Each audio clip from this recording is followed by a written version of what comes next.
A restaurant on the verge of closing down suddenly saw its business booming, all because the owner hired an old chef who had worked for 60 years. Every dish he made was considered delicious by every customer who tasted it.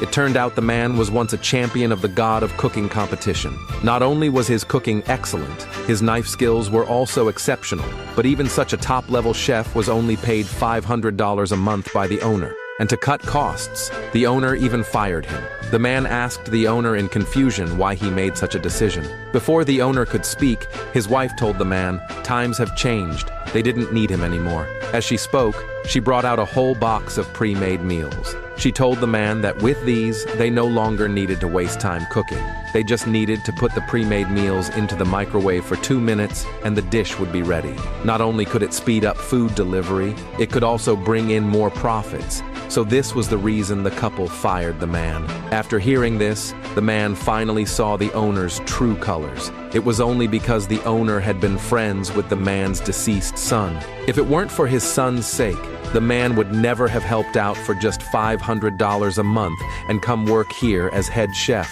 He never thought that now that the owner was making money, he would turn his back on him and repay kindness with betrayal by driving him away. Thinking of this, the man was filled with disappointment and immediately packed his things and left. After returning home, the man just wanted to spend some good time with his granddaughter. But just then, a group of men in black suddenly barged into his home. It turned out they were led by a famous hotel president in the state because his hotel's head chef had just been poached with high pay by that same restaurant owner. And now his hotel had no chef at all. And it just so happened that the president of the Gourmet Association was coming to dine. The hotel president panicked. If he failed to serve him well, it could lead to big trouble. While he was at a loss, his staff told him the man had just been fired by the restaurant next door. If they brought him back now, it would definitely solve the hotel's head chef problem. So the hotel president brought his team to the man's house and immediately offered a $1 million annual salary to hire the man as the head chef at his hotel. But the man refused without hesitation, because back then, his skills were too good, and other chefs became jealous of him. So they orchestrated a car accident that took the lives of his son and daughter-in-law. Now he only had his granddaughter left, and didn't want anything to happen to her, so he chose to stop cooking for good. Seeing the man's firm attitude, the hotel president pleaded with him to help just for tonight to resolve the current crisis.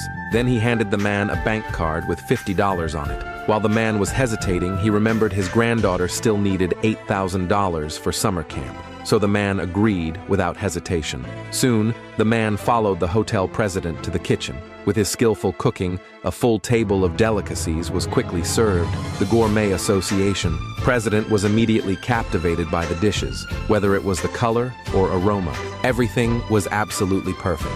So the president asked who had made the food. After the hotel president introduced him, the man and the president exchanged greetings. Seeing the moment, the hotel president praised the man's skills in front of the president and then invited the president to taste the dishes. But just then, the restaurant owner suddenly burst in with people and stopped the president from tasting the food. The hotel president immediately questioned his behavior. Unexpectedly, the restaurant owner was aggressive and claimed in front of everyone that the president had been deceived, that the man was no head chef, but just a fired employee of his. He even slandered the man by saying he had a contagious disease. Then he threw the man's food onto the ground. The president immediately got angry after hearing that the hotel president was about to explain, but was interrupted by the owner. He bluntly said he knew everything about the man, that even dogs wouldn't eat the swill he cooked, and that his purpose for coming today was to promote his restaurant's dishes in front of the president.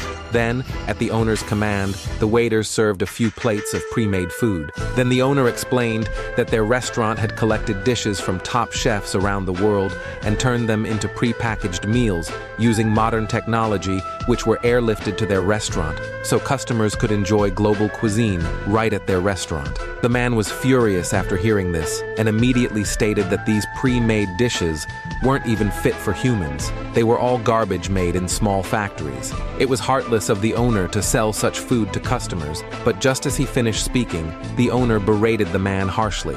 Then he invited the president to try his pre-made dishes. Unaware of the truth, the president actually believed the owner and began tasting the dishes despite the hotel president's objections. To everyone's surprise, the dish tasted amazing at first.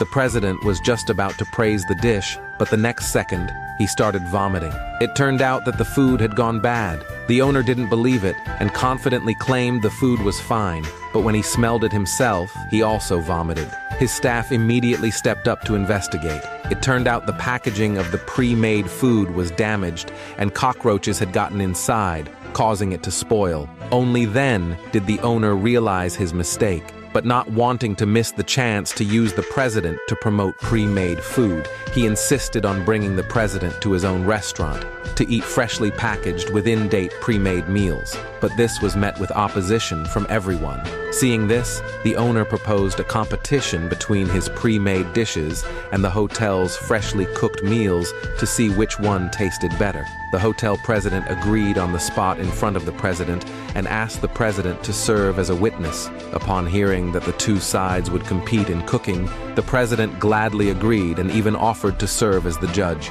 Seeing the president had agreed, the restaurant owner, aiming to crush the hotel president, bet that whoever lost would shut down their business. The hotel president hesitated after hearing that, but at that moment, the man stepped forward and said he would compete with the owner himself. Then, under the president's direction, the competition began in a best-of-3 format. The winner would also receive a mysterious gift from the president himself. With that, the competition officially began. But when the president announced the theme for the first round, everyone was stunned.